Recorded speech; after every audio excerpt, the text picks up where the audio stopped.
So we are going to take a look at bricks as a building material in the subject building construction and materials. See, brick is one of the oldest and most popular construction material because of its easy handling, placing, low weight, good durability and low cost. Means it is economical also. Then talking about size, the standard or modular brick has its dimension as 19 by 9 by 9 centimeter, while when we place the brick in mortar or masonry, it makes the dimension as 20 by 10 by 10 centimeter. Then filled bricks or the conventional bricks have their dimensions as 9 inches by 4.5 inches by 3 inches. Then with respect to field use, we have classified the bricks into four types: first class brick, second class brick, third class brick, and fourth class brick. Let's see how first class bricks has its features or characteristics over there. The first class brick is very uniform in color, texture, as well as dimension. Talking about edges, they are very parallel, sharp, and well defined. First class bricks are free from cracks, lumps, or any voids in them. And when you take two such first class bricks and struck them together, you will hear a sharp metallic clinging or ringing sound. Then, when you scratch the first class brick by using your fingernail, you do not observe any impression or indentation on it.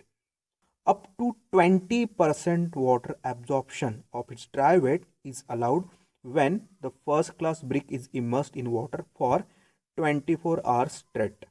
And the compressive strength of first class brick is about 10.5 Newton per mm square.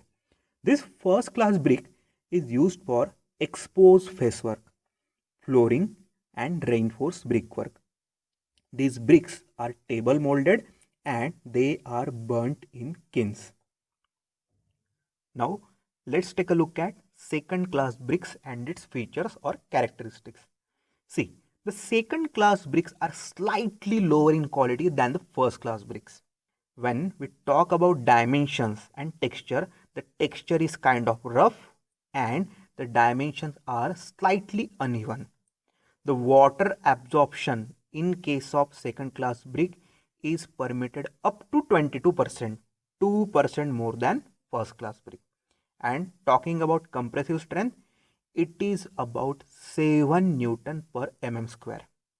These second class bricks are used for hidden or covered masonry work and RCC structure.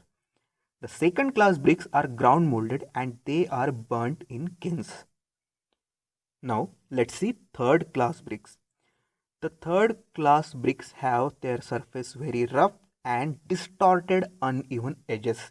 With respect to appearance, the third class bricks are dull. When you take two such third class brick and strike them together, then you will hear a dampened sound, not the sharp clinging or ringing metallic sound. Then water absorption in case of third class brick is permitted up to or is observed up to 25% by its dry weight. Then these third class bricks are used at places where rainfall is low. And the third class bricks are ground molded and they are burnt in clamps. Now let's talk about fourth class bricks. Fourth class bricks are overburnt and out of shape. Means there is no specific color or texture associated with fourth class bricks. But on the contrary, they are very hard. Even as compared to first class brick, they are harder sometimes than the first class brick and they have very compact structure. Because of their this property, they are used as ballast or filler in foundation, floors and in road construction. Now let's talk about further classifications of brick. See, we saw the classification of brick with respect to field practice, that is first class, second class, third class and fourth class. Now there are also several other parameters upon which a brick can be classified into. Okay, the first classification is on the basis of field practice, which is first class, second class, third class, and fourth class. Another classification is on the basis of strength. IS 1077 gives us this classification. The classes are 35, 30, 25, 20, 17.5, 15, 12.5, 10, 7.5, 5 and 3.5. And all these classes, this numeral identification refers to the compressive strength of the brick in Newton per mm square. Okay. Another classification is on the basis of use. On the basis of use, we are having bricks as common brick, facing brick and engineering brick. When we are talking about common brick, it means it is low on appearance but good in strength. When we are saying facing brick, it means it is used in face work and the priority is given to its good appearance. Then engineering brick, it is good in all parameters, means it is good in appearance as well as strength also. Then another classification is on the basis of finish. See, one type is sand face finish, means sandy texture can be observed on the outside of the brick, and rustic brick means customized texture can be given to that brick. Another classification is on the basis of manufacture, whether it is hand molded or machine molded. On the basis of burning, we can classify the brick. One type is pale brick, other is body brick, and other is arch brick. Pale brick means it is obtained from outer portion of kiln. Then body bricks are there, which is obtained from central portion of the kiln. And arch bricks are overburnt, or they are clinker bricks, which are obtained from inner portion of the kiln. On the basis of hollowness, we can classify the bricks as solid, perforated, hollow, and cellular. Okay, the solid bricks have frogs, but they do not exceed the 20% of total volume. Then perforated bricks are there, in which small holes are there and they may exceed 25% of total volume of brick. Then hollow bricks are there and the hole may exceed more than 25% volume of the brick. Then cellular bricks are there, which has holes which are closed at one end and they may exceed 20% total volume of the brick. Now let's discuss what are the characteristics of a good brick, or how a good brick should be. See, when we are talking about a good brick, then it should be uniform in size, uniform in shape, dimensions, as well as its edges should be parallel and sharp.